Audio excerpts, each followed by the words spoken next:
Check. Check. I know. Where do you care? I can take it.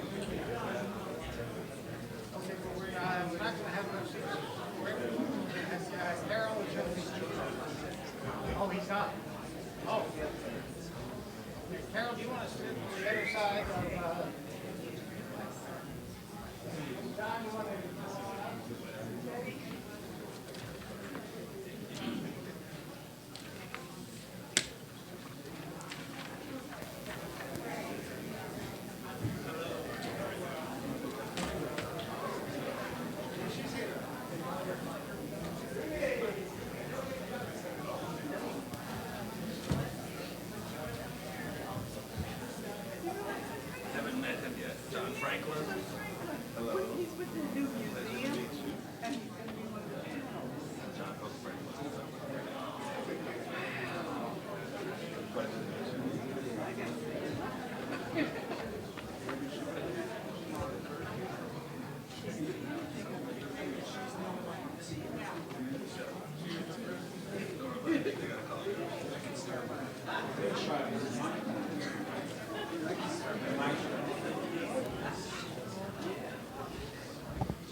NPC Live. Yes, thank you.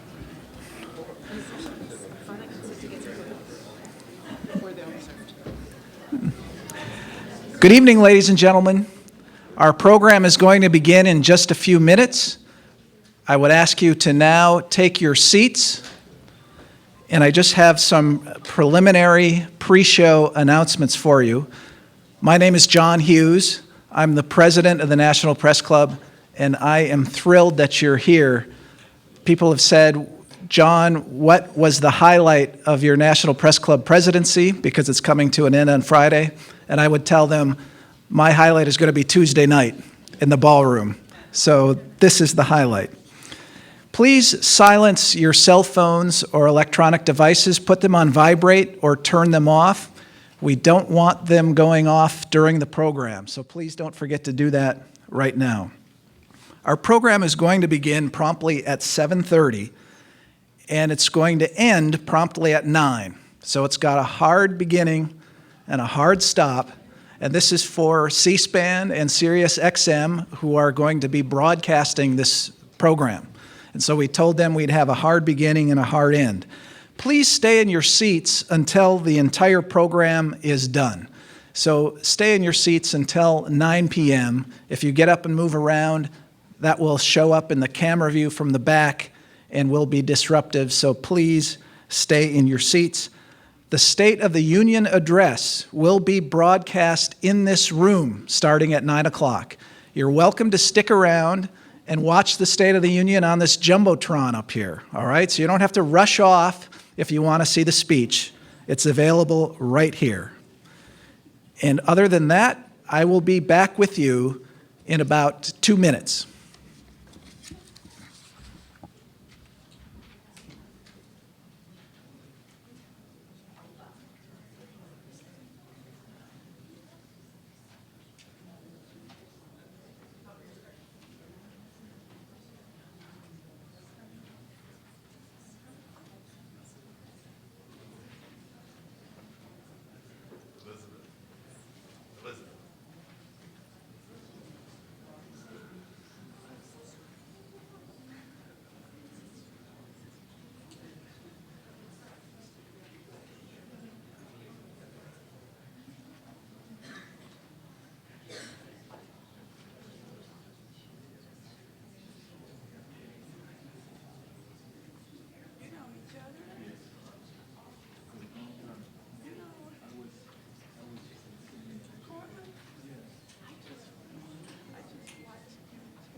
Good evening, ladies and gentlemen. Welcome to the National Press Club. My name is John Hughes.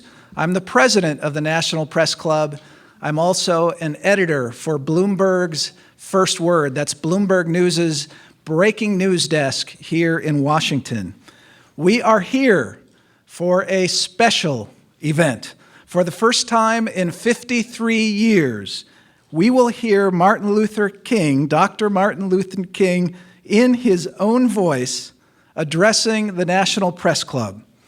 We will hear his voice here in the very room where he spoke. Dr. King stood approximately right in the middle of that area over there. We will have experts commenting on the significance of his words at the National Press Club that day. First, I want to introduce some people without whom this event would not be possible. Gil Klein was the organizer.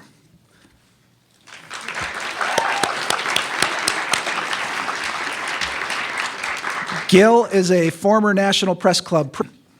He did this on July 19th, 1962. The speech came 1 week after his second arrest in Albany, Georgia. And he would be arrested a third time in Albany at a prayer vigil exactly 8 days after he gave this speech. His press club talk came more than a year before Dr. King's most famous "I Have a Dream" speech on the National Mall. Now, here is how the evening will work. First, Joe Madison will interview Mr. Booker, who was a club member who not only attended the speech in 1962, but he helped organize it as a member of the club's speakers committee. Second, Joe will interview by telephone Dr. C.B. Jones.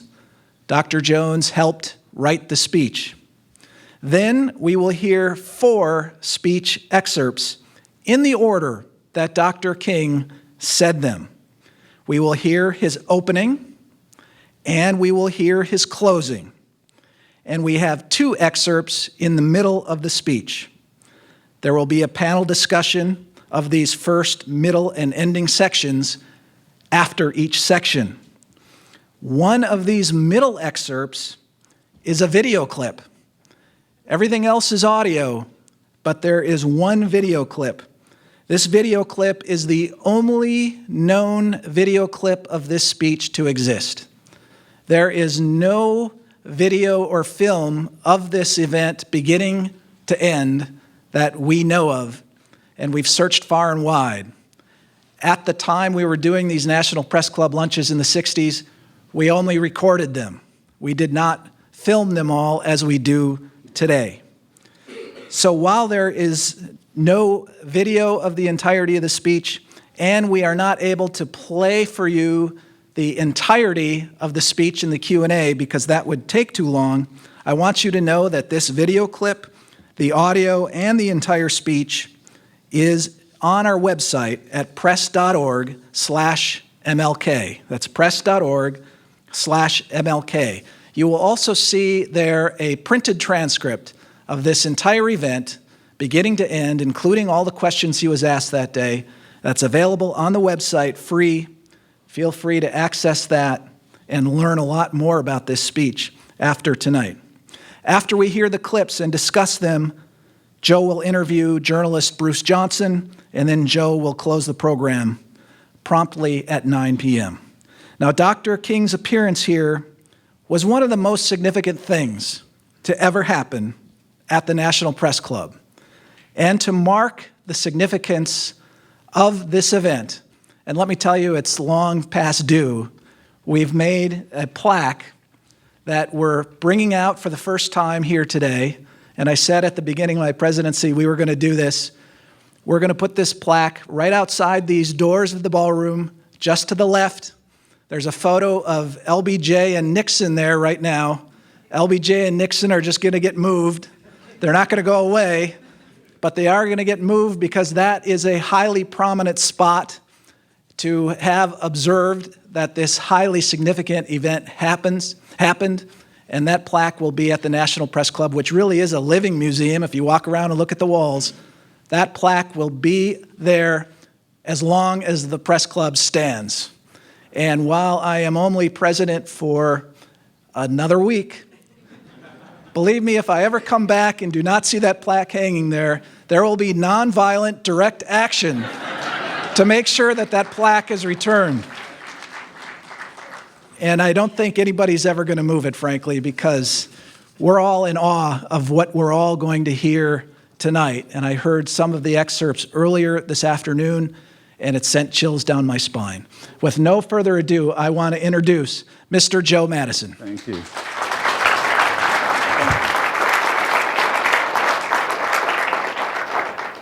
For more than half a century, Simeon Booker devoted his career in journalism to race relations, black politics, and watched the civil rights movement evolve from its very beginning.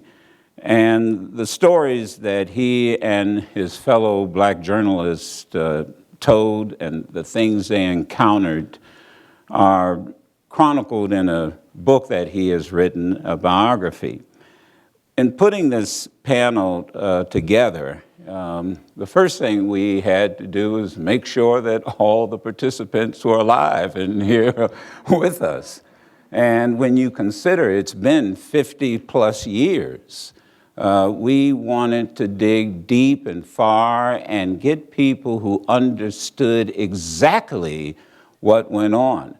You know, it's interesting, the National Press Club, the very first speaker, as you heard, was African-American speaker, was Martin Luther King Jr. And you begin to wonder, why did it take so long to have of the first speaker in 1962? You could have had Jackie Robinson, Thurgood Marshall, Marian Anderson, the list goes on and on and on, Booker T. Washington. Then you realize that they didn't admit their first woman to the press club until 1971. And Nikita Khrushchev made that happen. So we've come a long way. And the person who has watched that journey is Simeon Booker. Simeon Booker, ladies and gentlemen, if you don't know, Jet Magazine would not be Jet Magazine without that Simeon Booker piece. And his wife, Carol, is right beside him, and let's give her a round of applause for the work that she has done. Now, Simeon, first of all, thanks for being here. And let's get to this. You were on the committee that actually decided to invite Dr. Martin Luther King Jr. to be the speaker. To the best of your recollection, what went on in that meeting? What was it like? And Carol, if you can fill in, because I know there's an extensive paragraph in his autobiography about that meeting. But what do you remember, Simeon?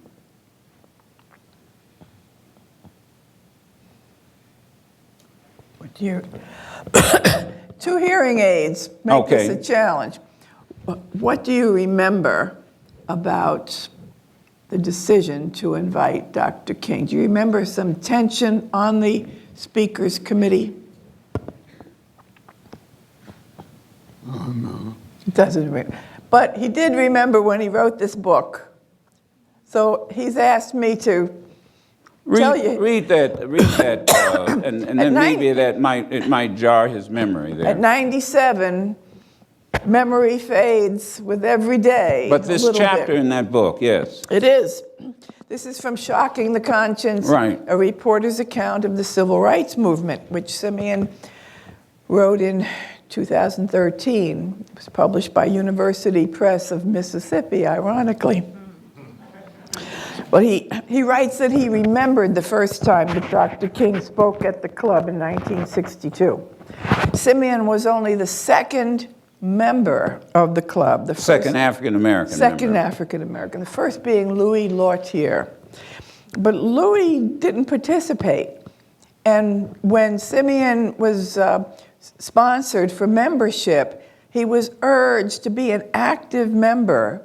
And he was. He joined the Speakers Committee, which was one of the most important committees because it was the committee that chose the speakers for these wonderful newsmaker luncheons here at the club.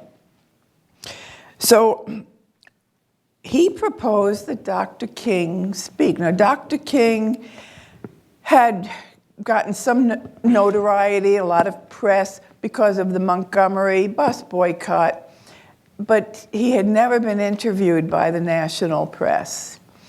And Simeon thought the time had come. It was a year before the March on Washington and the I Have a Dream speech.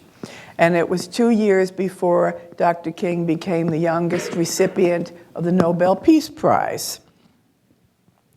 So, he still had not been named Time Magazine's Man of the Year either.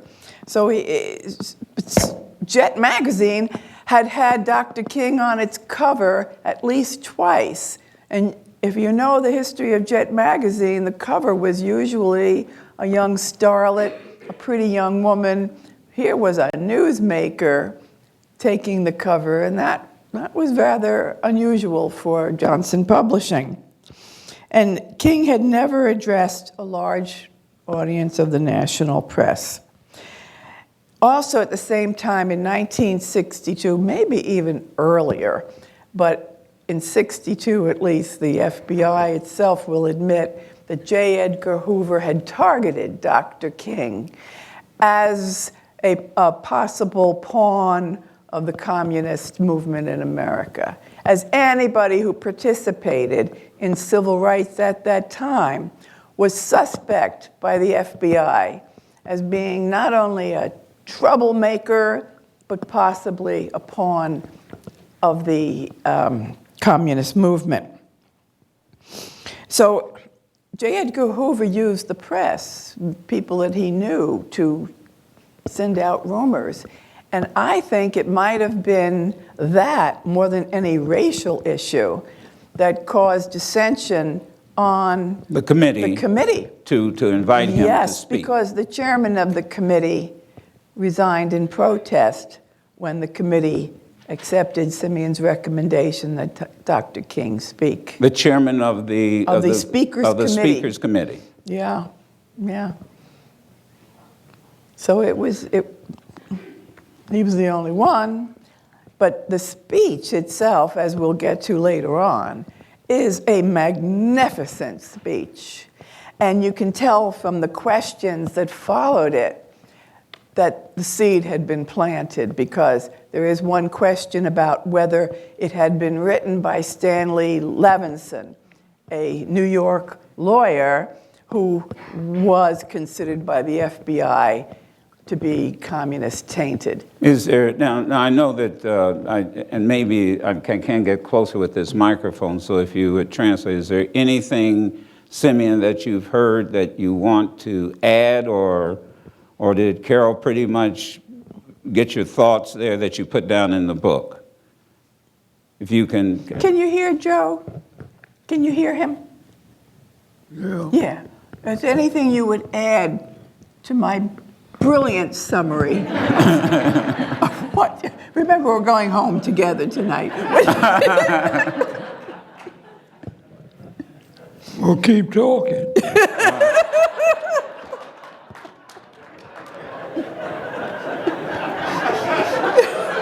You know, Joe, sometimes No, look, I got that treatment when I first walked into his office many years ago. Keep talking, just keep talking, right. sometimes it's better if I'm not in the room, because then he'll talk. But if I'm here, he'll say, oh, you do it. Now, come on, Simeon, talk a bit. Do what? Talk a bit. About what? Dr. King. Almost forgotten him. It's tough after all these years. You don't realize, people will ask Simeon when he was on the Freedom Rides, how did he feel in the back of that bus when people were being beaten up? And he'll say, you know, I don't remember. And 50 years later, even the most vivid events kind of pall, especially when there's one event after another. If you don't mind, I tell you what I want to do, and that is to go to another individual who is out in San Francisco at Stanford University. I've had the pleasure of interviewing him on several occasions. He was Dr. Martin Luther King Jr.'s advisor, his lawyer, and by the way, his speechwriter. And it was by chance that we were discussing this program and that I mentioned we would be doing this, Carol and Simeon, and he said, Joe, I helped write that speech. And that is Dr. Clarence Jones, who is scholar in residence at Stanford University at the Martin Luther King Jr. Research and Education Institute. And Dr. Jones, I know you're a long way away, but can you hear me? Yes, I can hear you. Okay, good. Glad that you're with us. And if we can give Dr. Jones a round of applause, I would really... We've given somewhat of the background of how this came about. So let me ask you, just how important was this speech to Dr. King at the time? Well, we thought it was an important speech. First of all, let me just state for the record is that the speech was fundamentally his speech, but it was we had a lot of discussion about it. Provided some draft material he should consider was jointly done with Stanley Levison. So the FBI was right. Stanley Levison and I played a great role in preparing the text of the speech. I had a rather cynical attitude toward his planned appearance. Why was that? Because, in 1962, Dr. King, the SCLC, Southern Leadership Conference, were involved in a campaign to desegregate the Albany, Georgia, public facilities. Dr. King had been in and out of Georgia, and someone, I don't think he said, but someone said to me, I don't think that there's ever been we said Negro then, a Negro that had ever spoken at the National Press Club. And I said, that I find that hard to believe, but I guess it is. And so I called up Louis Martin, who was on the Democratic National Committee. And do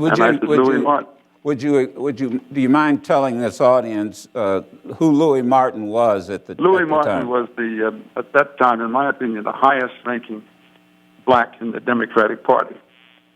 And so I said, Louis, does Martin appears here?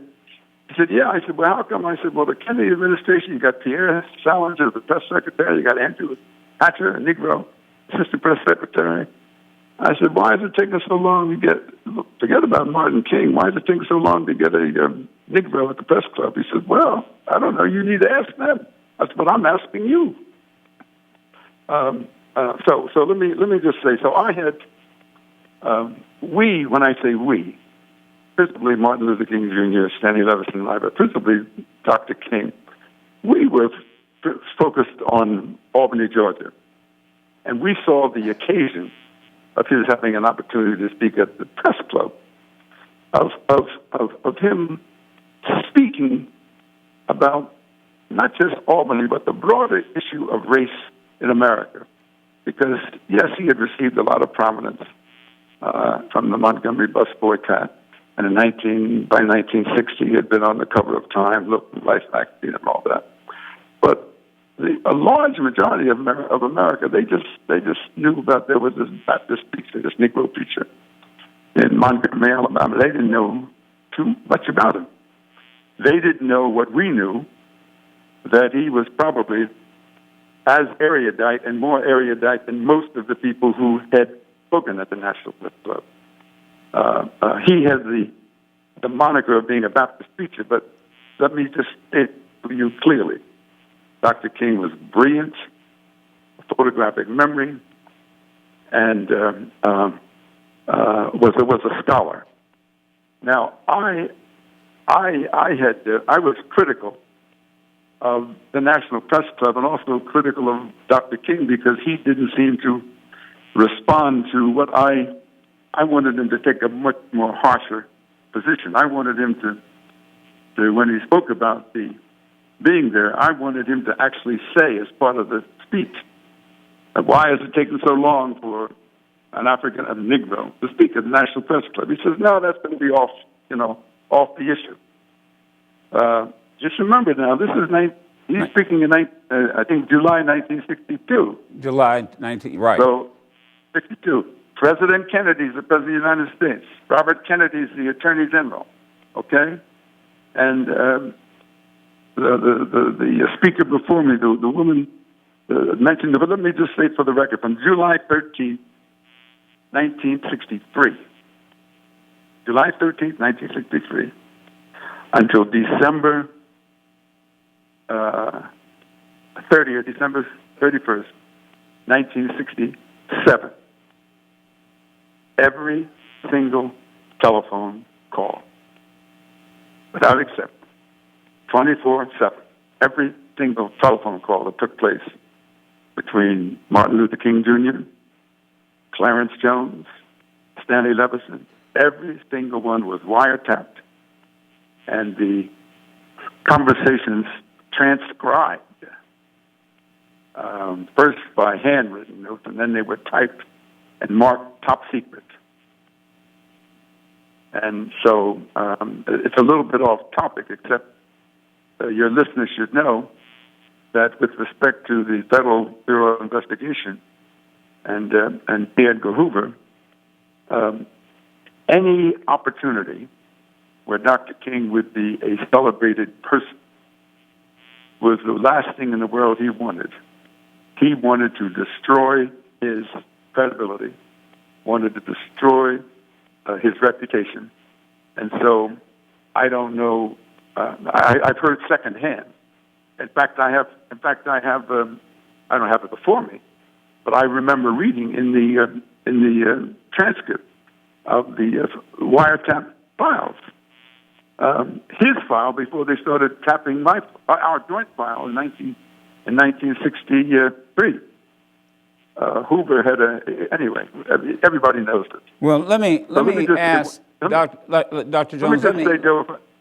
Let me ask one other final question from me, and then if you could expound. We only have a couple more minutes, and and that's okay. What was Dr.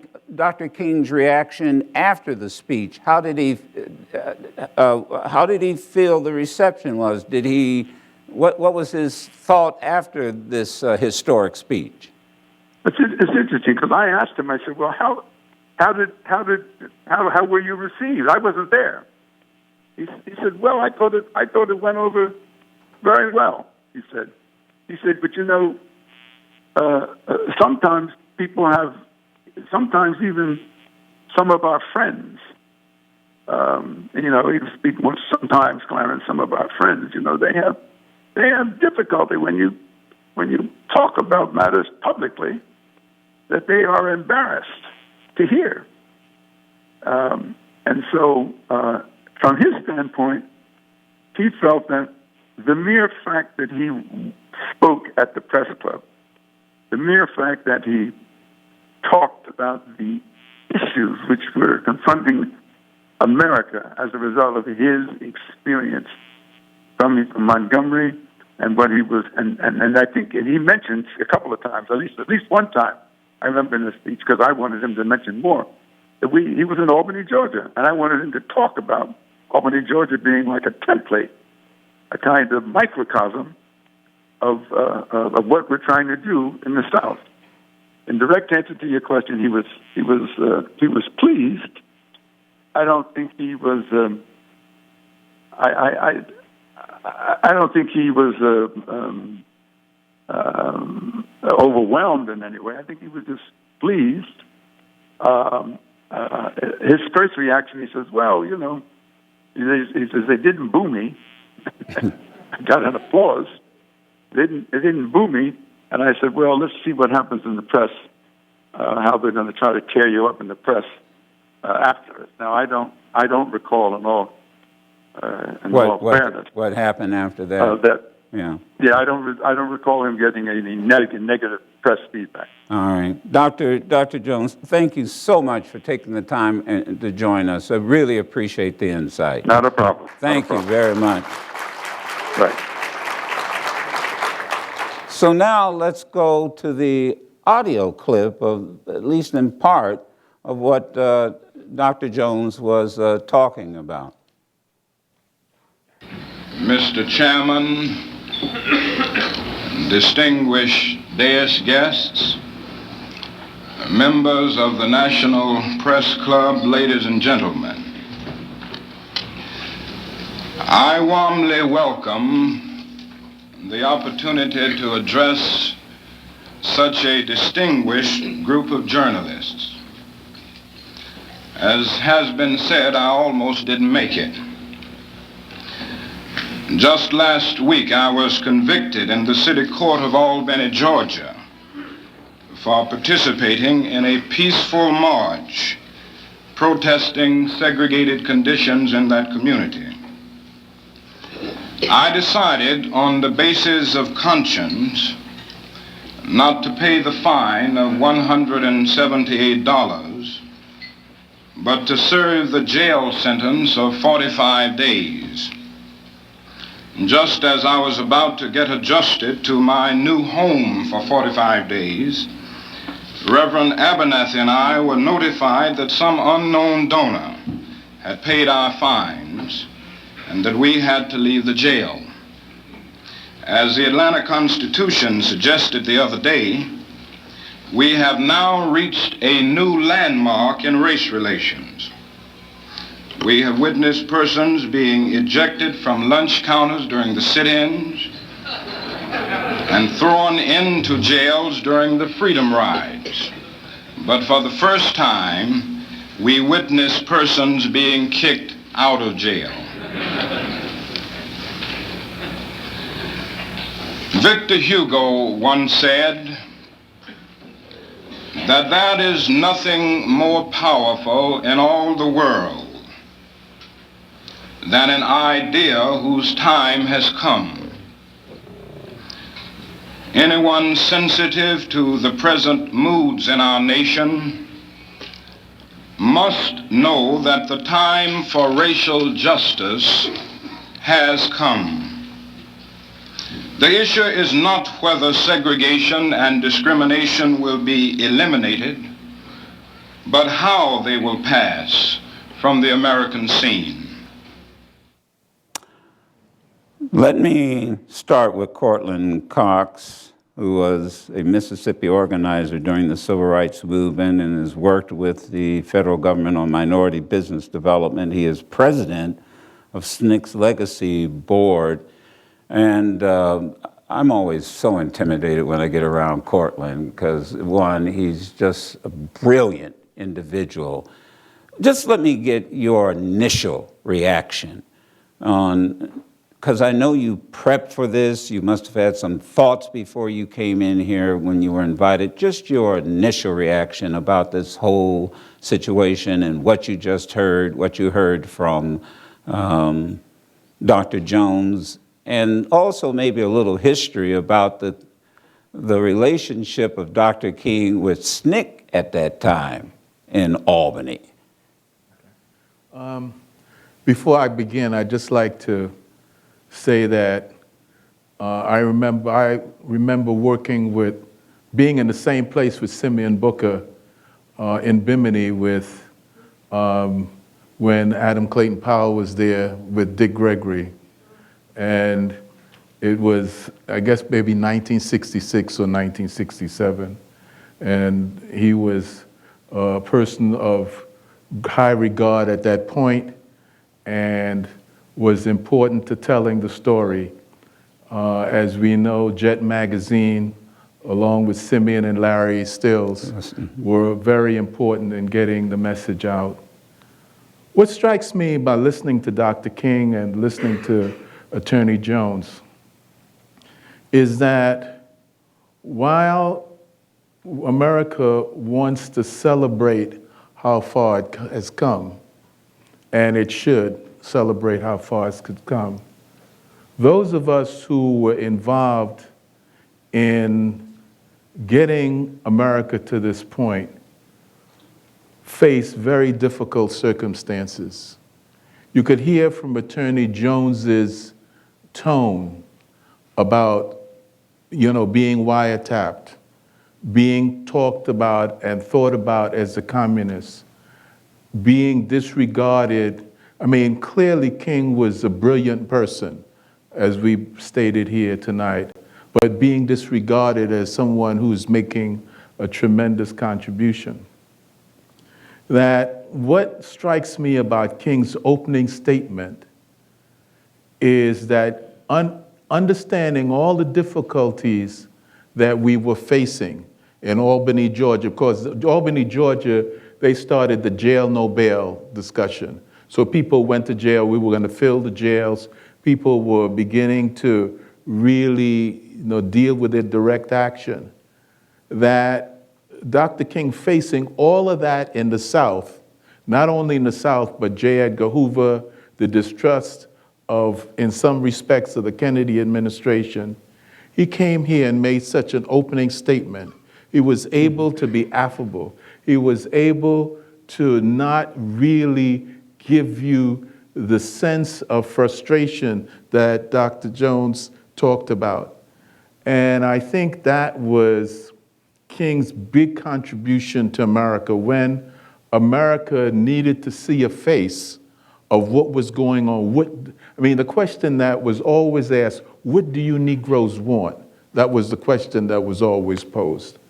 And for Dr. King to face all that he faced in the South and come here knowing that he was the first, and as you pointed out, Thurgood Marshall and other people. Jesse Owens. Jesse Owens. We can name a number. Yeah. Knowing that they had not only disregarded him, but a whole group of people, not because they didn't make any contributions, but because of the ignorance that people had. For him to come here and to be so gracious and to be so good about his opening, I think was the thing that struck me in terms of the opening statement. And another person came to my mind was, Dr. Ralph Bunche. Yes. Had won the Who had won the Nobel Prize. Peace Prize and had not been invited here. Judy Richardson, and I was told to let you know, Cortland, that she was here before you were and on time. They've got a thing going. Speaking of a Negro first. Former staff member with SNCC and in the 1960s, and one of the most outstanding documentarians. And to her credit, she worked on the 14-hour Eyes on the Prize that won an Academy Award and the PBS series. Cortland talks about how Dr. King in speaking here was gracious, affable. I made a note, the first attempt at humor in the first part of the speech seemed to fall flat. They didn't, you notice there were a few jokes there that just didn't get any response, and I assume people just didn't get it. I don't know what they were expecting, but they didn't get it. But let's talk about Albany. What was going on in Albany?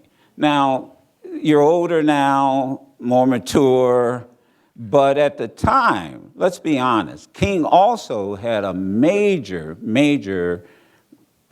confrontations with SNCC at that time in Albany.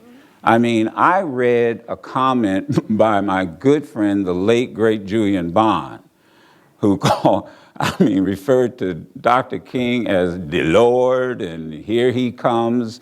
Talk about that, because King didn't even bring that into the discussion, did he, here in this speech? No, and in fact, when they asked him, what is there about the conflict? Yes. He deliberately said, we have no conflict. Really? And in fact, that's what we always said, because on the on-the-ground organizing, we didn't have that conflict. On-the-ground organizing, SCLC, Dr. King's Southern Christian Leadership Conference. NAACP. NAACP. Right. And particularly the youth groups of the NAACP, particularly the rural areas where the NAACP had Amzie Moore and C.C. Bryant and all of those grassroots leadership, there was no problem.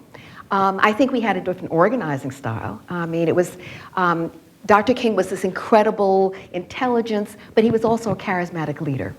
And so what we would say is that we were doing grassroots leadership from the bottom up.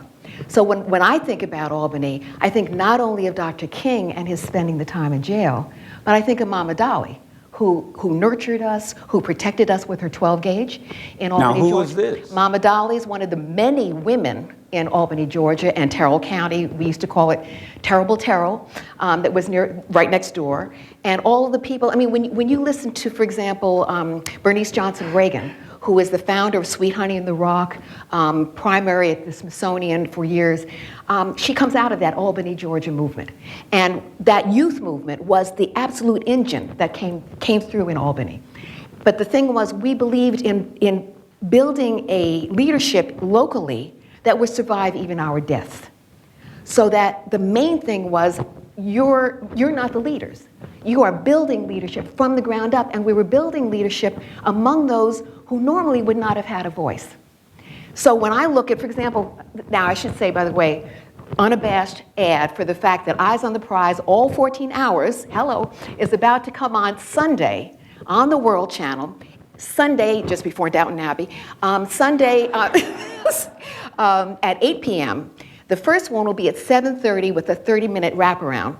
And I've been working on with WGBH. Tomorrow I do a 1-hour webinar with the teachers around how you teach Eyes on the Prize and the expansion of democracy that we really talk about in Eyes on the Prize. But it's all 14 hours. Now, a lot of stations don't get it, don't get the world. But starting in February, it will go system-wide on PBS. And again, it's all 14 hours. So it's not just Emmett Till, Montgomery, sit-ins, freedom rides. When you get into that second hour, you hear Dr. King in speeches. There's a fourth hour of the second series where it's all devoted to him and where he's talking against the Vietnam War. You see the Riverside speech. You see, as a matter of fact, when he's talking about the fact that, it didn't cost the nation 1 penny to integrate lunch counters, but now what we need is a radical redistribution of economic power.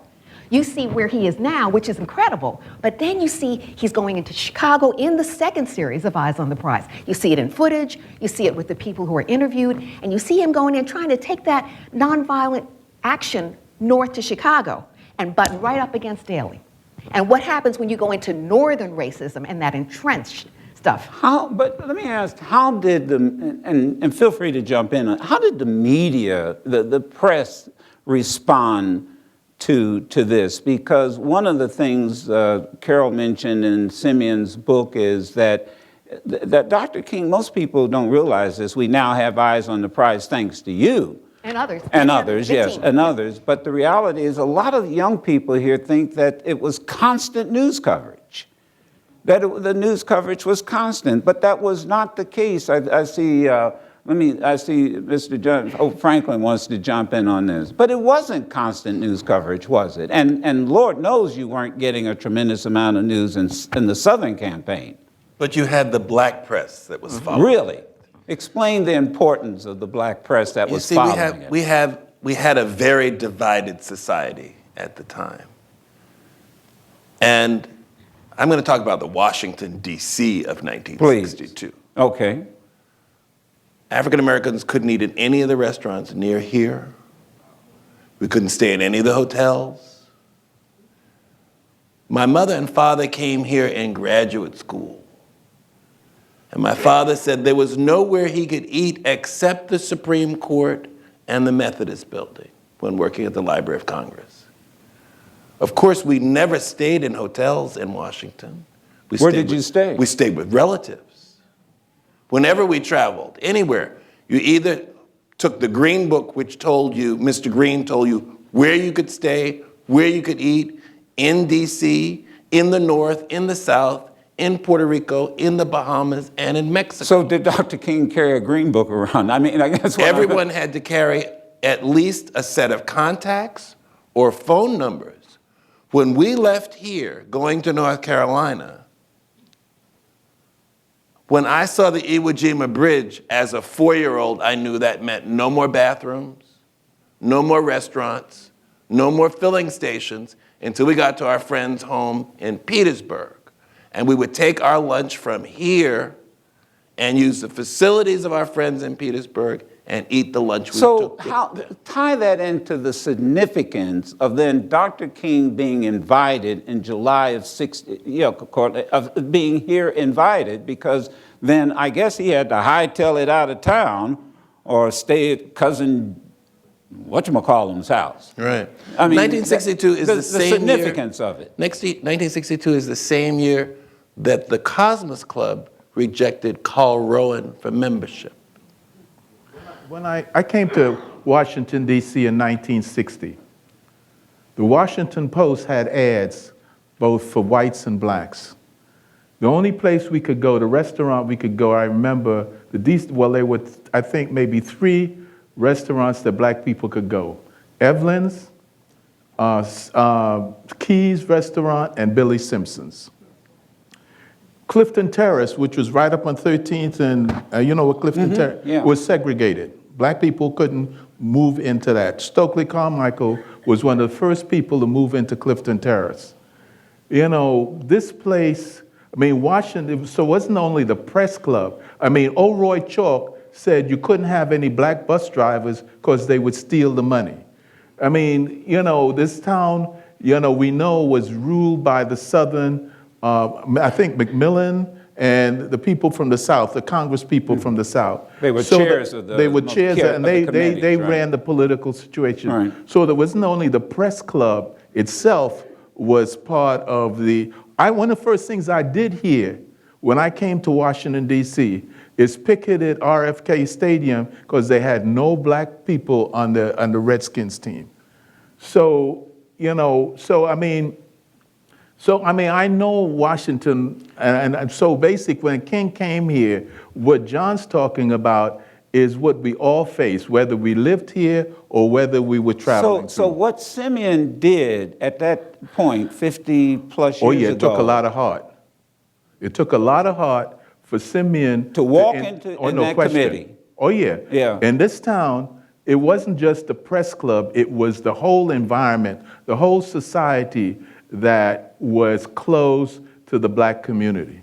And for Simeon to take that stand was a tremendous courage. And the professional organizations, the American Bar Association did not accept blacks. The American Medical Association did not accept blacks. The American Dental Association didn't accept blacks, and therefore we had a parallel universe of professional organizations for black doctors, black physicians, black dentists, black attorneys. All right, let me do this. We've got a video clip you're going to see, and then an audio clip that you will hear. So let's play those, if you don't mind, right now, the video and the audio clip.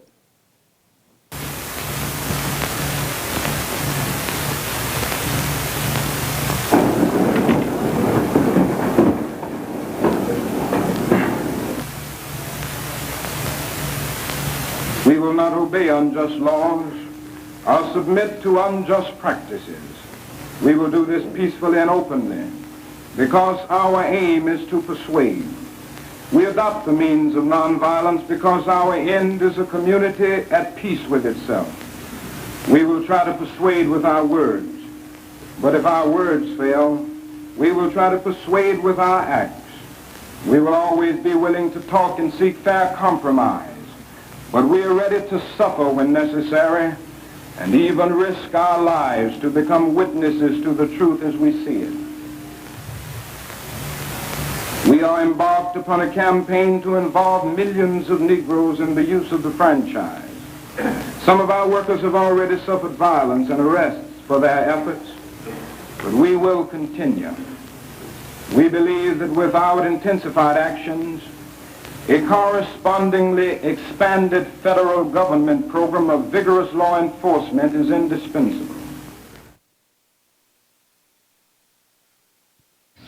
This is where nonviolence breaks with communism and any other method which contends that the end justifies the means. In a real sense, the means represent the ideal in the making and the end in process. And so in the long run, destructive means cannot bring about constructive ends because the end is pre-existent in the means. Nonviolent resistance also provides a creative force through which men can channelize their discontent. It does not require that they abandon their discontent. This discontent is sound and healthy, but nonviolence saves it from degenerating into morbid bitterness and hatred. Hate is always tragic. It is as injurious to the hater as it is to the hated.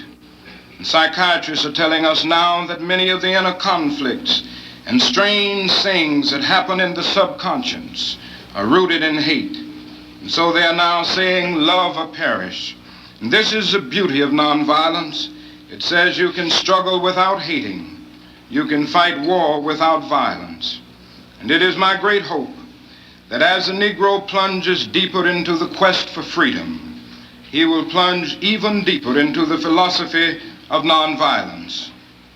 As a race, we must work passionately and unrelentingly for first-class citizenship, but we must never use second-class methods to gain it.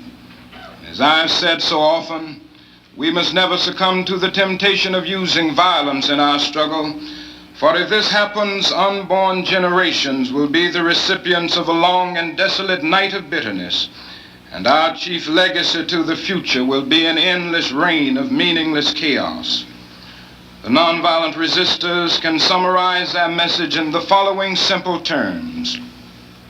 We will take direct action against injustice without waiting for other agencies to act. We will not obey unjust laws or submit to unjust practices. We will do this peacefully and openly, because our aim is to persuade. We adopt the means of nonviolence because our end is a community at peace with itself. We will try to persuade with our words, but if our words fail, we will try to persuade with our acts. We will always be willing to talk and seek fair compromise, but we are ready to suffer when necessary and even risk our lives to become witnesses to the truth as we see it. Whoa. Let me tell you what my, I didn't get a chance to properly introduce him, but I will, and that is Dr. John W. Franklin, Director of Partnerships and International Programs for the National Museum of African American History and Culture, that gorgeous building you see going up over there. And of course, his father, John Hope Franklin, and along with his father, they co-edited the book, My Life and Era, the autobiography of Buck Colbert Franklin. And he also served as advisor on the documentary film, Tutu and Franklin, A Journey Towards Peace. And I got to tell you, Dr. Franklin, that's a tough audience he was speaking before. I mean, there were so many applause lines that I was, I'm listening, that today, I mean, people would have been on their feet. Think what we just heard from Cortland and heard from you and the others about what Washington was. The establishment was segregated. And he gave that kind of speech. That had to be, I'm sorry, but it certainly wasn't his audience. I mean, am I over-exaggerating this, Dr. Franklin? Not at all. But we grew up being able to function in two societies. In what way and how does that apply to what we heard? Because we grew up being able to function in the black community, and he went to Boston University, so he can function in white academia. Washington's academic community was as segregated as any other at that time. I asked my father, what were the issues when he arrived here in 1947? And he said the big question in the city was, would George Washington University Lisner Auditorium be open for everyone? And the answer during his lifetime here was no. It remained a segregated facility. So universities, the universities that we see now, Georgetown, American University, George Washington, were exclusively white institutions. The University of Maryland, College Park. My father's the first black professor there in 1964. When we arrive in Hyattsville, there's a crisis of a black family moving in. The neighborhood demands to meet with the history department to ask, who are these Negroes moving in? Why are they coming? How long are they staying? And how many children did they have? So I moved into a hostile Maryland. I didn't think I'd ever want to live in this area. No one spoke to us. I'd lived in hostile New York, but I had not experienced So hostile what was Washington. the significance, Cortland and Judy, what do you think came out of this speech that we're celebrating here? What's amazing to me is that King was 33 years old. He was what? 33. Okay. Think of another 33-year-old person who not only faced what Judy talked about and what John's talking about, what Simeon wrote about, but he, and you talk about the hostile environment, he had to craft a message and a strategy and a way of approaching that so that we would move forward as opposed to beginning to move in on each other.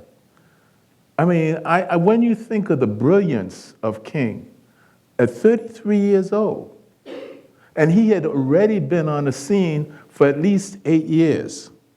So my sense is that I think when people think of, when people understand, think about SNCC and King and so forth, you know, I was in 62, I was 21 years old. Mm-hmm.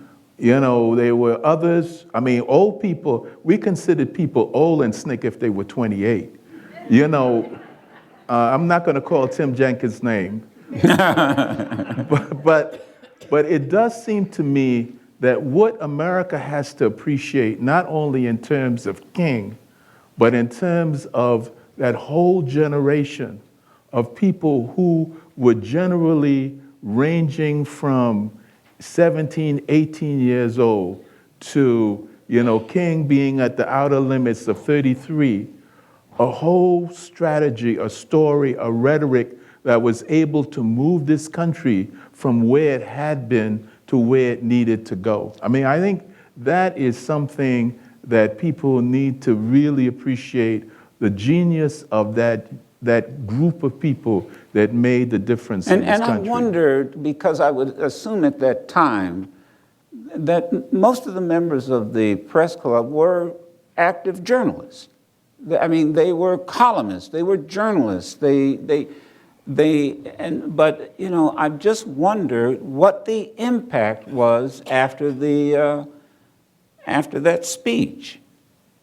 Can I just mention, you asked about Judy the- Richardson, yeah, yes. You mentioned the Negro press. Yes, They and were how crucial. important it was. They were not crucial. in that room. They were not in that room. Go ahead, But when yes. when John talks about the alternate universe, Yes. one of the things that you get amazed about with Dr. King, and you see it throughout, and it's what allowed, even though we may have had different organizing styles in SNCC, SNCC folk used to go over to Dr. King's house to have Sunday dinner. Prathia Hall would go over there and have Sunday dinner. You know, you would have folks, because there was an interaction, he was so open. So it wasn't just that he was absolutely brilliant. And when you listen to him, it's even different than seeing on the page. When you hear him speak, When you hear that Riverside speech, when you hear a lot of the speeches he's doing around economic equity. I sat in my car here in DC last King holiday at the Whole Food parking lot, right? I'm sitting there because the Pacifica station here, WPFW, was playing a speech he had done about right after he got the Nobel Prize. Peace, right. Yes, and he's talking about Southeast Asia. He gives a 30-minute lecture in the amazing wording and the feeling that he always had. He could story tell that. He picked me in. I mean, I would not move from my car, and it was cold. You know, I would not move from the car because he brought it all home, and the historical grounding that he had was so amazing. But when I mentioned the thing about SNCC and whatever, conflicts there might have been around organizing, that was not about Dr. King, though. There might have been some concerns around some other people on SCLC staff, but not Dr. King, because he was always so open. And he was also brilliant. Let me just say one last Yes, Cortland. I think the question you asked, when I think about it, I think that, I'm going to give you an answer that may not be the best, but it really didn't make a difference what those journalists Thought in that room. No, because, let's go back to this communist discussion. Communism was the whole big thing after the McCarthy era and all that. I mean, people think that some of the rhetoric today was bad, but, when we were down there, the whole thing about being communist. And I was down in Mississippi, and a woman from, a local community came up and said to me, "I am really glad you communists are here to help us out." Because, it didn't make a difference. I mean, SNCC was never, it was a big deal with Kennedy and this country and so forth, as we're talking about Stan Levinson and other people. But in SNCC and the people who were in the local communities and so forth, all this was foolishness. What all these people, all this chatter of the class where, about whether this was a communist or whether King was this or whether no. They saw their day-to-day realities. The ability to eat, feed their families, deal with terror. If we want to talk about terror, we face terror. And the ability, one of the other big things that I think for King and other people in civil rights movement is that they faced terror and they were able to develop strategies that did not paralyze them. They were able to move to change the country. Moving. They kept moving. Let me now go to our next audio clip. Matter of fact, this will be the last audio clip we'll hear, and it's the end of the speech. So this is near the end of this brilliant speech that he gave here at the National Press Club. Listen up.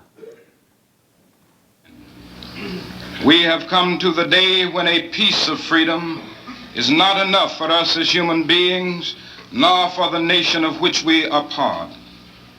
We have been given pieces, but unlike bread, a slice of which does diminish hunger, a piece of liberty no longer suffices.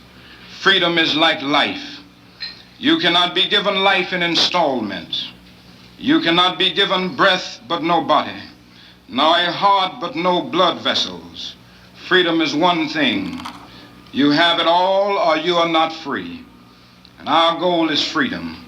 I believe we will win it because the goal of the nation is freedom. Our destiny is bound up with the destiny of America. We built it for two centuries without wages. We made cotton king. We built our homes and homes for our masters and suffered injustice and humiliation, but out of a bottomless vitality continued to live and grow. If the inexpressible cruelties of slavery could not extinguish our existence, the opposition we now face will surely fail. We feel that we are the conscience of America. We are its troubled soul.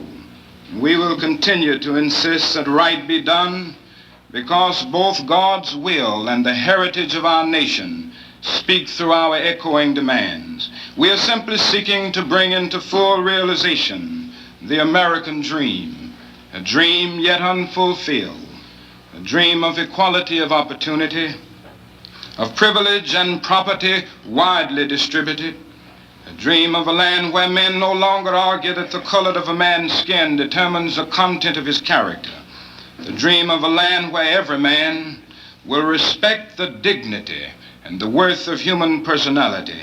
This is a dream, and when it is realized, the jangling discords of our nation will be transformed into a beautiful symphony of brotherhood, and men everywhere will know that America is truly the land of the free and the home of the brave.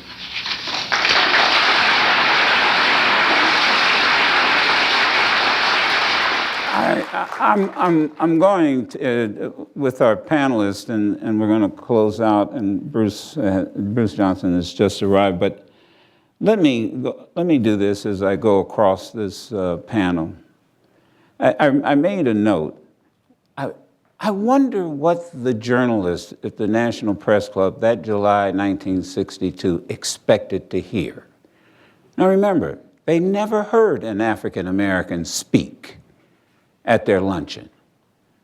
I doubt if many of them had traveled to Montgomery or the South to hear King speak at the, you know, Dr. Franklin, I just wonder, what did they expect to hear? And I don't mean this to be rude, but I wonder, my God, was he talking over their heads?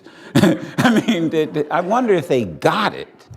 If they really got it. I'm just asking you to kind of reflect as we close out your guys' portion of this panel. It's very difficult to imagine what they thought. Right. But they probably didn't expect the cogent vision.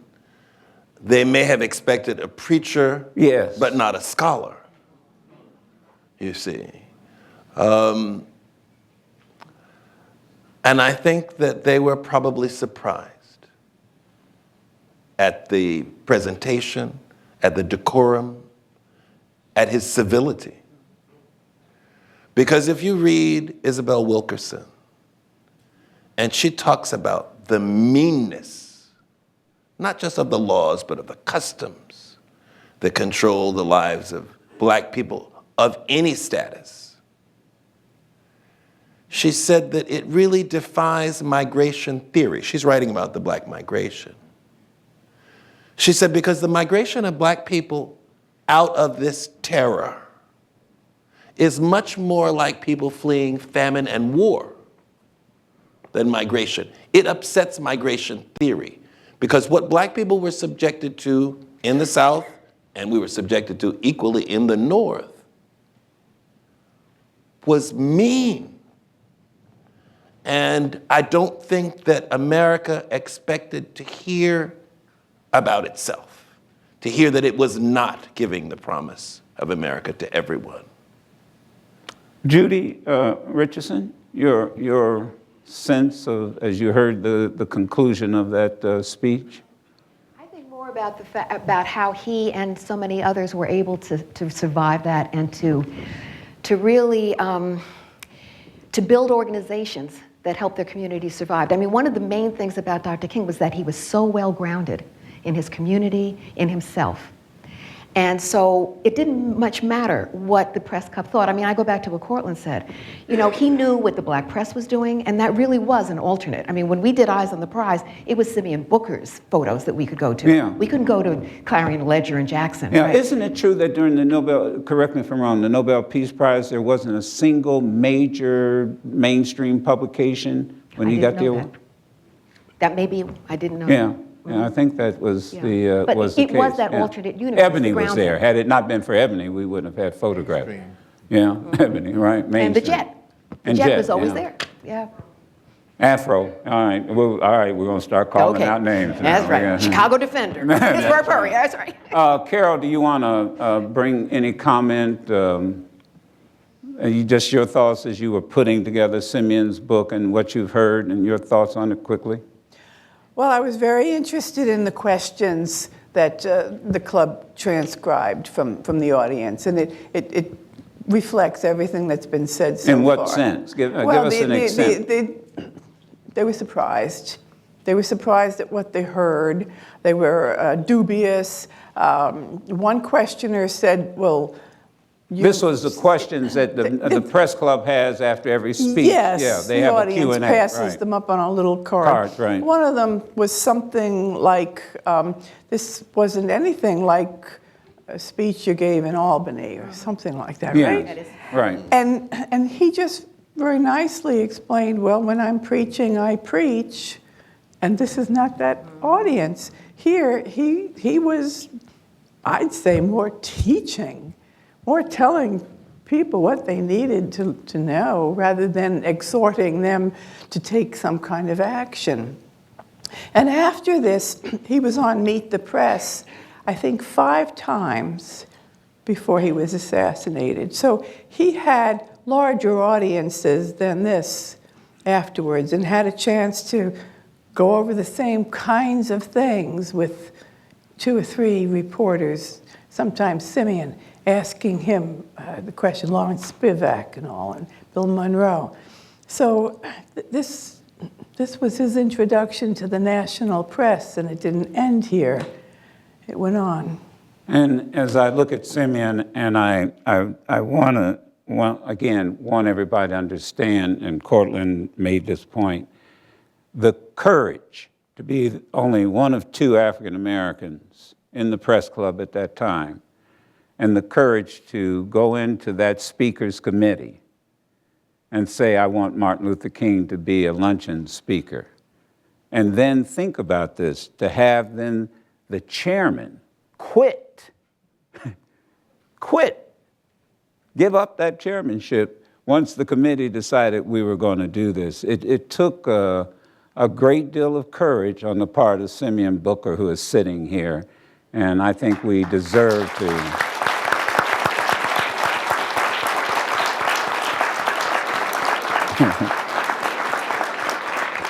Cortland, I'll give you the final thought for this panel. Yeah, I think the reaction was a range.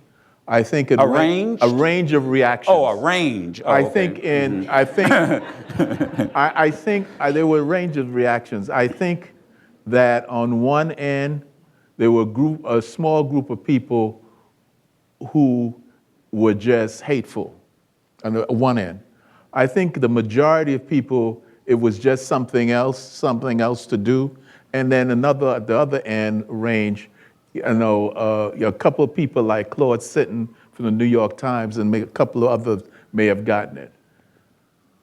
I do think, I know at this time, there was a lot of confusion. I know that we would go somewhere to make a speech, and we would talk about, not in such eloquent terms as Dr. King. And, the Q&A question comes up, and the first question we get is it true that you want to marry my daughter? So you would talk about your freedom, and you would talk about the need to change the relationship that existed in this country between blacks and whites. And the first question would come up on several occasions about sex. And so my sense is that when King spoke to this audience, I would say they probably a range of reactions. And they, probably in the middle, I would say probably 15% on one end was just hateful. Maybe another 70% in the middle, it was just something to do. And maybe 15% at the other end got what he was trying to say. I'm going to introduce now, if we'll move ahead. He had to anchor the news, and those of us here in the Washington, D.C. area are certainly familiar with my good friend, the anchor reporter here in Washington, D.C. at WUSA 9. Ladies and gentlemen, he's won 20 Emmys, 20. and including the prestigious Ted Yates Award, which, by the way, is only given with a unanimous vote of the National Academy of Television, Art, Science, and the Board of Governors, a unanimous vote. And with that, let me welcome to our panel to sort of wrap everything up, Bruce Johnson of WUSA 9. I'm gonna tell on us, Bruce.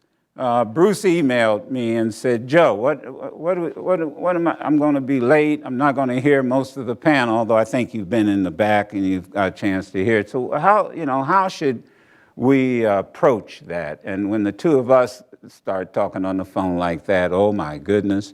So I said, Bruce, I kind of bring us up to date. I mean, where are we now? Where's the National Press Club now? But most important, where's the national press now?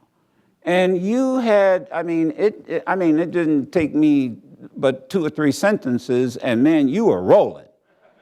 And so if you don't mind, I really want you to tell this audience what you said to me on the phone as to the message you really wanted to get across on this occasion where we are finally, after 50-some years, we're recognizing a speech that for the most part, many of us are hearing for the very first time, and how fascinating that speech is. And I keep thinking to myself, how does it apply to today? And can we apply it to today? Thanks. You're welcome. I first want to thank everybody up here on this panel. I owe every one of you a debt of gratitude. I'm a beneficiary of Dr. King and each and every one of you. Some of you I know personally, and Simeon especially you. I applaud everything that you've done, your courage. You paved the path. I'm standing on your shoulders and the shoulders of a lot of journalists out here.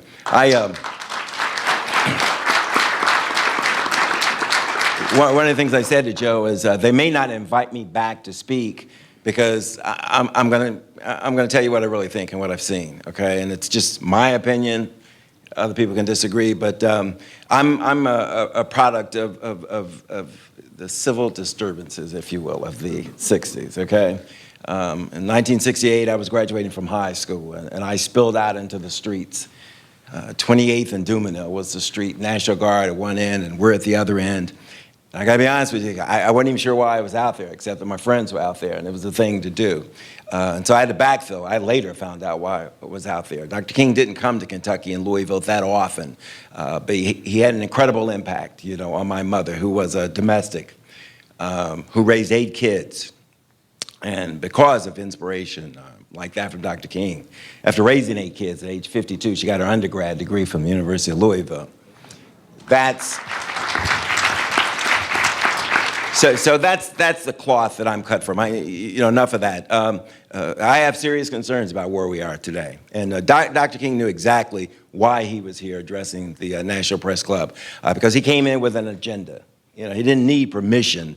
I don't think he's so much worried about what the reporters in the audience were going to say and what they were going to do, what he said. He knew why he was here. I was asking myself when you posed the question, I really don't care, and I'm not sure Dr. King probably cared if they heard what he said. How do you not hear such a great orator? And 33 years old, are you kidding? I've got a son older than that. I want to know what they felt. And that's my concern. Because as I said to Joe on the phone, racism, from where I sit, isn't the issue that it once was. We've got equal protection under the law. Companies now know that racist behavior can cost you a lot of money. You can lose a lot of customers.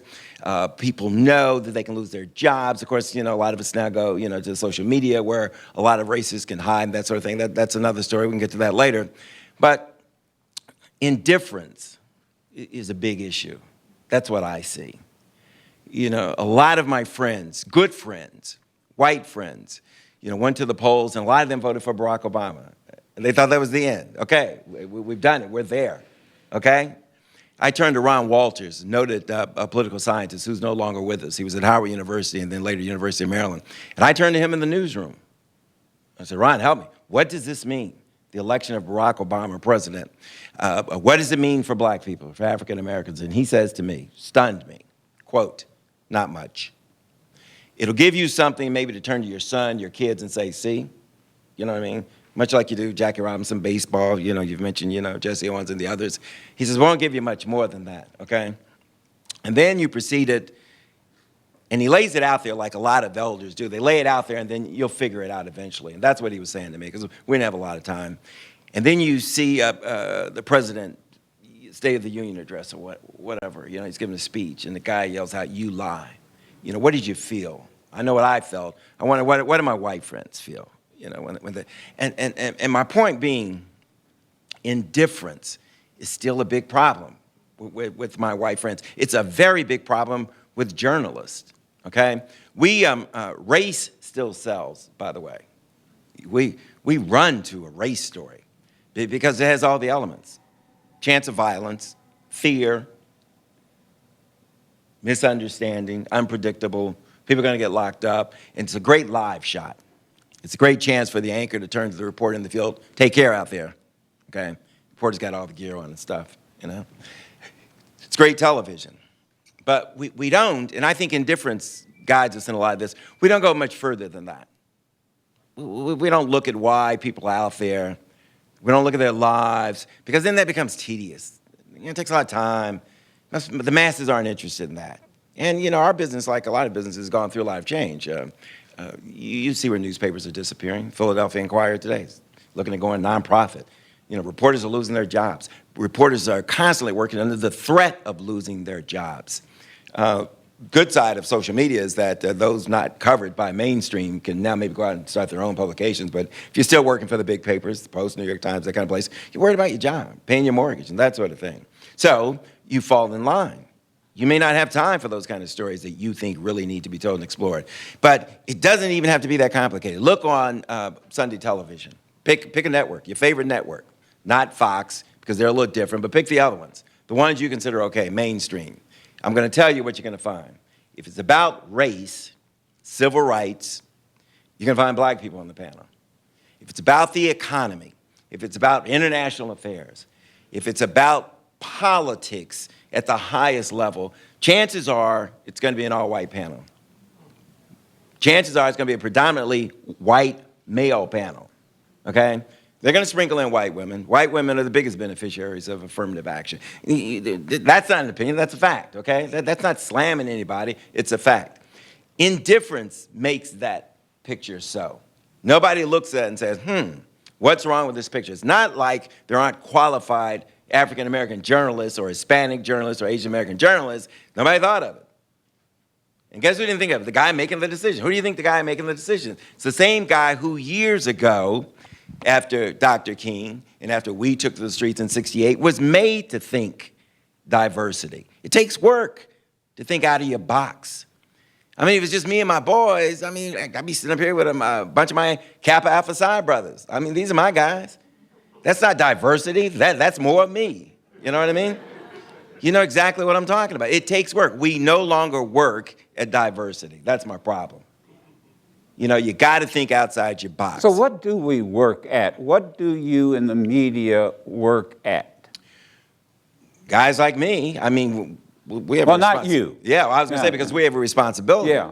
You know, and you're rewarded for that. I mean, these people out here, the people in D.C., I mean, and elsewhere, they reward me for that because that's what we're about. You know, doesn't mean that if you're wrong, I'm not going to call you out on it. You're going to be tough, or you're going to be run out of the business because that's what we're supposed to do. We're supposed to make people uncomfortable. We're supposed to be holding public officials and private accountable and that sort of thing. You still do that. The diversity thing comes from just training, turning this thing around. It's what Dr. King's talking about. Don't hire one guy. I don't want a piece of bread. You know, you can count.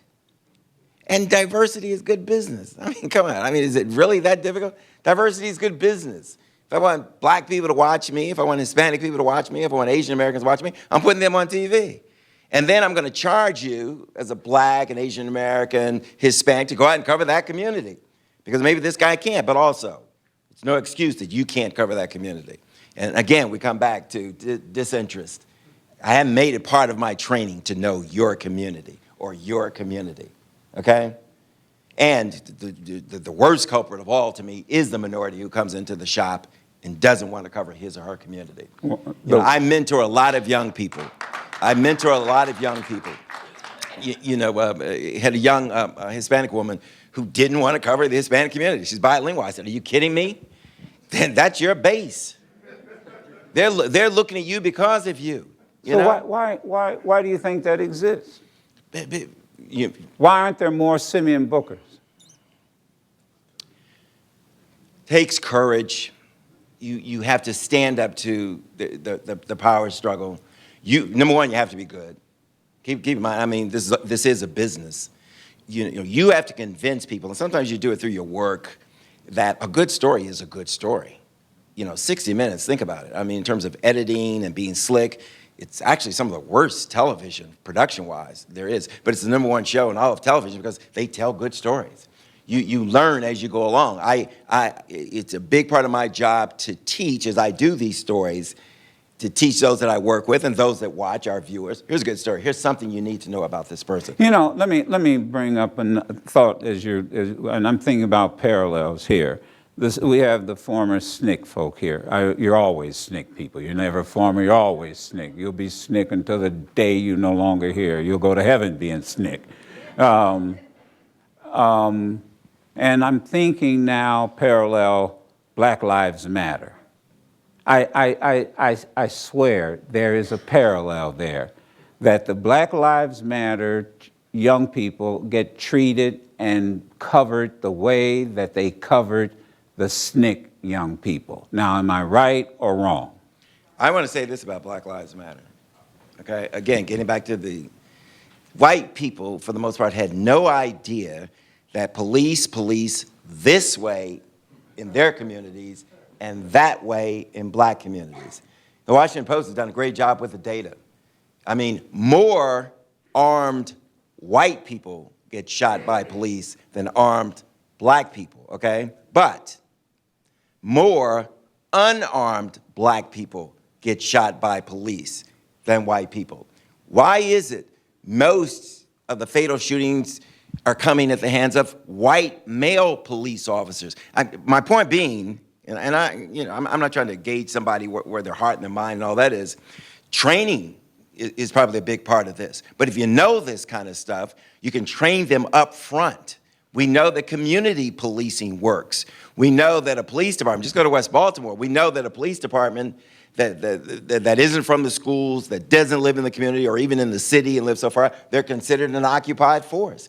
Zero tolerance to a police department means you got to get those numbers up. You got to get anybody who, if I chase you and you run, now I've got cause to arrest you. That's zero time. And that happens in some communities. But trust me, a white kid running down Wisconsin Avenue, butt naked, is not going to be arrested. He's going to be taken maybe to a mental institution, but he's not going to be arrested. He's not going to be treated the same way should that same situation happen in other parts of town. Black Lives Matter, they've opened the eyes, just like SNCC did and these other groups, to this sort of thing happening. Yeah, you wanted to say, go ahead, Cortland. I think there is a mindset of who people define. We have been, in the black community, they're defined one way, and in the white community, it's defined another, given the example that Bruce just talked about. But the thing that's going to be critical, that's going to really tolerate this, turn things around, is this whole drug issue. In what way? There were 49,000 drug overdoses in the United States last year. Number one state is Utah, the other, Vermont, New Hampshire. These are in the white communities where opiates. So when things. But let me interrupt a second. But the governor of Maine said it's because you black men are coming up to Maine and on the way out impregnating these fair hair. He had to add that, but I had to bring that up. But people get introduced to these drugs and heroin through opiates. What we're going to beginning to see is, we know most black people are in jail today, a lot of them, for use of drugs. and it was a criminal, zero tolerance and all that. Now it's happening in the white community. Now it's a social problem. It's a problem of health. And I think that at some point, what the difference is who's making the decision, who's making the call. And so at this point, I think as we begin to, you're going to see another iteration beyond Black Lives Matter, where we're going to begin to come back to this discussion of seeking power, to be able to define our lives, to define what the definitions are of good and bad, to define where money is spent in terms of governmental budgets, to begin to define how the police act. Because I think at some point we're going to move from the discussion of just being in protest to seeking to be in power. And I think that's the next stage. I think one of the main things, too, is that, and Cortland and I are on this Nick Legacy board. We're in a 3-year collaboration with Duke University. What we did in September was a lot of the young activists from the larger Black Lives Matter wanted to know, what did you all do? Now, we don't have the answers, right? But we also knew that the communication between what do you do about grassroots organizing, deep-seated in the community, not just mobilizing, not just demonstrating. And they really wanted to know, how do you do that? So Umi comes in from the Trayvon Martin group in Florida, and he's saying, you know, I was thinking about how do I start doing something beyond just responding? How do you start being proactive? And how do you do something beyond just demonstrating when the cops kill yet another black person? All right. I have 1 minute. Bruce, I'm going to get, he said, who's in charge? And since we're at the National Press Club for this prestigious moment. So my question, if you could wrap it up, who's in charge of the news media? Because these stories, you know, look, I think Ted Koppel said it. Today, the media tends to give people what they want instead of what they need. And that's not good for democracy. Who's in charge, Bruce? Well, I don't and as quick as you can. I don't buy that. We tell people what they need first, then we give it to them. In other words, you know, we give them back, you know, the answer that they gave us. Most people can't tell you, you know, what they want from the media. You judge that by how many people watch it. They want to be included. They want it balanced. They want black people covered as part of the mainstream and not just the underclass, those getting, you know. I say to, and there is no simple answer to this, but I say to my young people all the time, and I mentor, an incredible number of diverse people, that when you go out and you do that story on the Board of Education, think in terms of not just people that look like you and think like you and act like you. Think in terms of we have the same values. We're also interested in our kids being educated. We also have some skills and some knowledge when it comes to education, when it comes to business, when it comes to science, when it comes to all these. Does it have to be a white guy? Does it have to be a white scientist? Does it have to be a white mathematician, an MBA? You have to work at diversity. And that's what Dr. King was saying. You're changing the mindset. You're changing the culture here. That's what who's in charge? The Indians are in charge, with all due respect. I mean, if you want to go back to an old expression, you know, we decide. It's a collective thing. You sit around an editorial room, but count who's at the table. That's who decides. If there's nobody looking like you at the table, you're not deciding. You're not deciding. The people at the table decide. Then a guy like me will come in afterwards, coming in late. That's not going to work. And then you take it apart, okay? A woman will come in and take it apart. That's who decides, people at the table. All right. Nobody's sitting up there at corporate telling us, you know what to Okay, cover. with that, can we give this distinguished group of people, please, a round? Outstanding. Outstanding.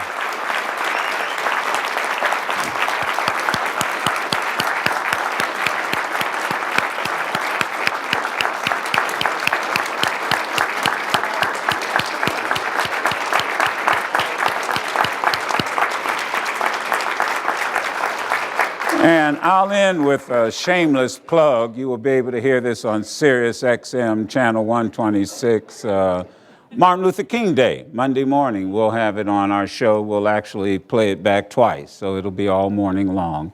And let me thank all of you. And Hughes, thank you for doing this. And if it does get moved when you come back and you need help, in a nonviolent approach, call me. I'll make sure that we'll bring a group of people. We'll keep it where it should be prominent. I think Dr. King would be proud of these people and proud of all of us, and thank you for finding that speech. May it never be lost again. Thank you very much. Thank all of you.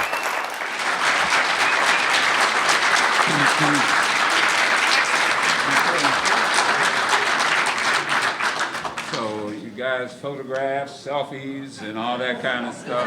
Now, oh, I'm sorry, State of the Union. Excuse me, the president's speaking.